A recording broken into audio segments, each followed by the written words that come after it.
reviews, discussions, and theories about films in horror, sci-fi, and genre. This is the Horror Deconstruction. Like, share, and subscribe to hear more. What's up, everybody? It's the Horror Deconstruction. You'll find us on Instagram, Facebook, most likely on YouTube. Give us a like, share, and subscribe. Hit that bell icon. Hit that thumbs up. Let people know you like the show. 31 days of October for Halloween with your host, Comp. And today's film is Detention, 2011. As a copycat killer named after movie villain Cinderella stalks the student body at Grizzly Lake High School, a group of co-eds band together to survive while serving detention. Directed by Joseph Kahn, written by Joseph Kahn and Mark Palermo. Stars Josh Hutcherson, Shane Lee Caswell, and Spencer Locke, as well as a whole bunch of other people like Dane Cook. I think I've only seen Dane Cook in 2 movies, this and Mr. Brooks, and he's not too shabby in them.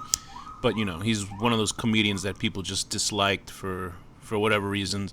Anyway, so Detention is a film directed by, like I said, Joseph Kahn. Joseph Kahn was a very, or is still, I guess, if they're still available, prolific music video director. He had his highlights of a career during the MTV era of the 2000s.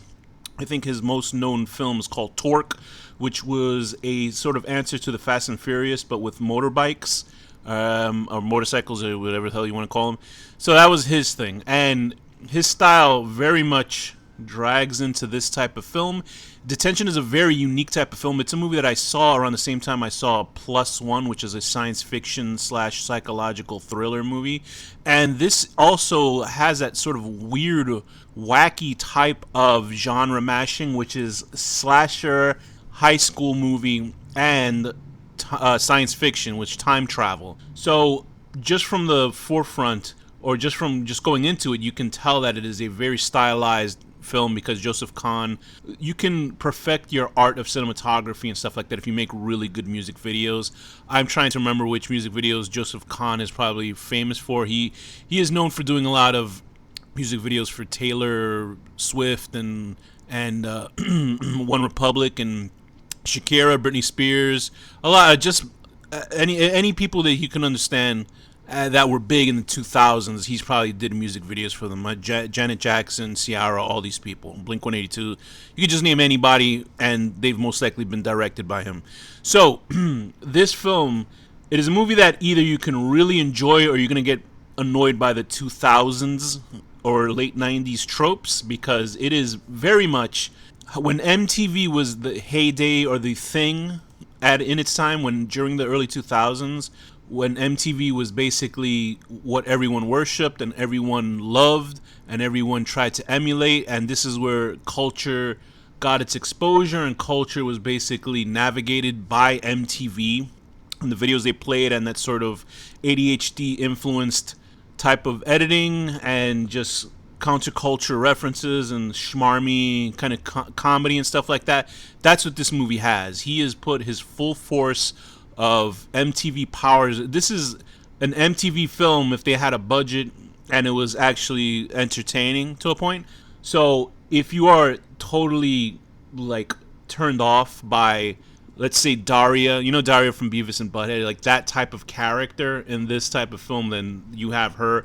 There are so many stock characters. They're all stock characters. This is, I think it's sort of a answer to The Breakfast Club. They were trying to make a mashup of the Breakfast Club and Scream and whatever else type of movie you can from popular high school or teenage films from back then in the 80s. They just updated it for the 2000s with this movie. And it is a movie that made no waves. It vanished into the darkness. It disappeared, and Joseph Kahn has gotten back into music videos. But he has a style. He certainly has a style, and it might be a little bit too overtly stylized to be considered like a film. It feels like a very long music video. There's great music tracks in this movie, so you know Joseph Kahn either asked him some favors or whatever, but there's a great soundtrack to this movie.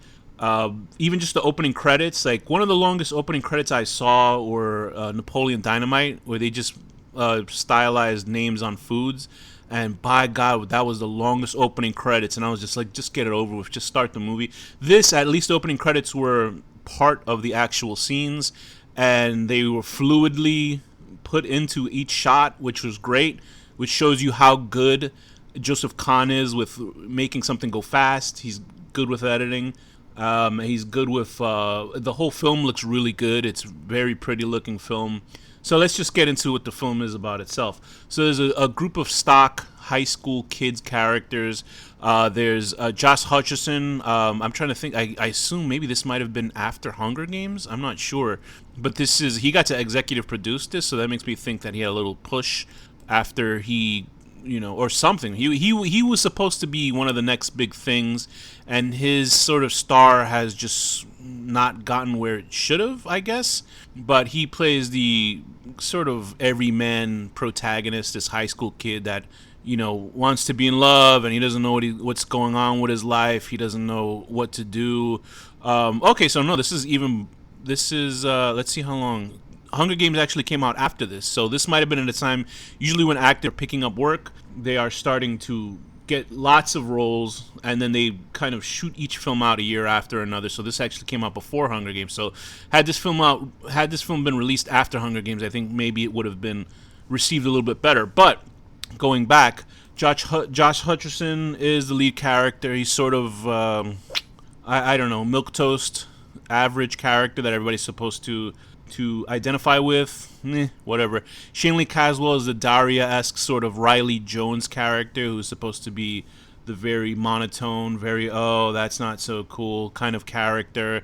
So she is in a litany of 90s to 2000s type of, I guess, the whatever faux girl power stuff that they were trying to sell back in the days. Instead of having a realistic character, they all sort of felt that the one character should be smarter than everybody else, and then they treat everybody else like crap, I guess, or they just feel like they're smarter than everybody else, but they always get crap that happens. So not that she's a terrible character, she's fine, but it's either one thing or another. For like a male character who's supposed to automatically like, it'll be like a Josh Hutcherson, but then a female character that you're supposed to like is always made to be like this way, like Shanley Caswell's character is. It's very strange. It's never sort of a regular girl, but I guess the guys are not overtly assholes, but they will make the female character overtly asshole to emulate like a guy. And I'm like, there's women that act normal. They don't act like crazy and shit like that, but whatever.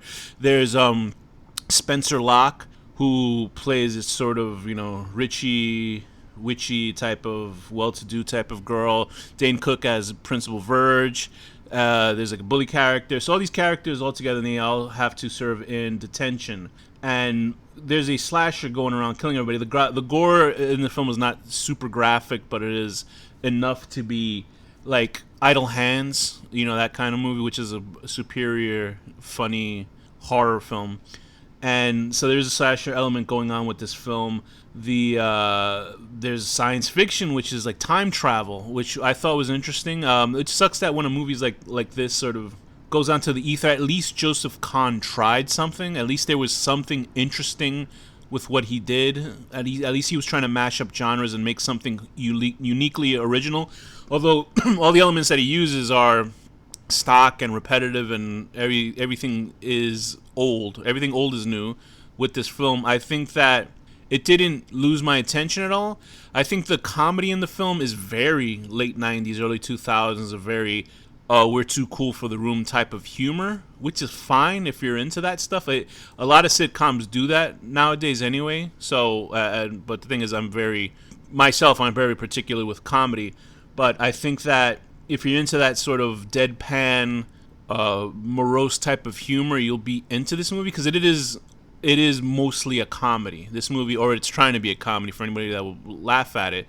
So it's that type of dark, edgy, late 90s type of science fiction slasher. The characters are all over the top.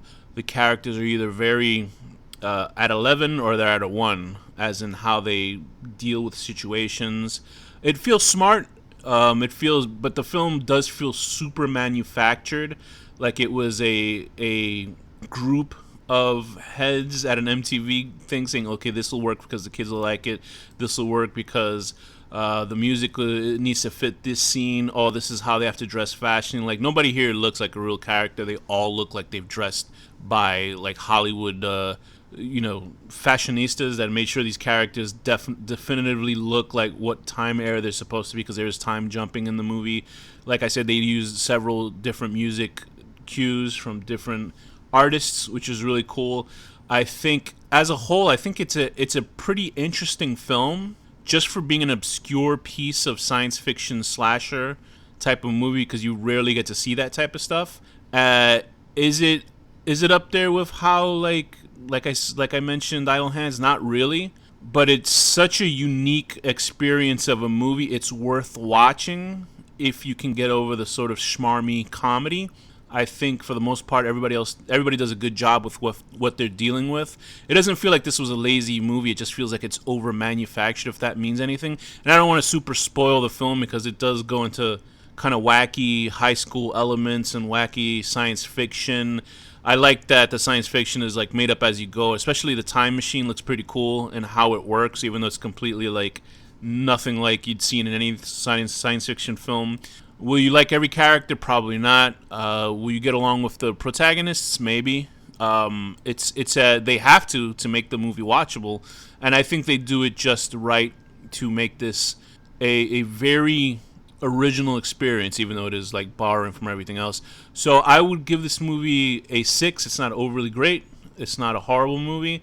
It's worth watching just to see something that you haven't seen before, especially in the genres that it's picking from, like the carcasses of that a vulture is taken from. So a 6 out of 10, watching the world change as you fly within a giant teddy bear. Also, shouts out to the teacher in the film in the red dress, Maron Oof. You've been listening to The Hard Deconstruction. Thank you very much for listening.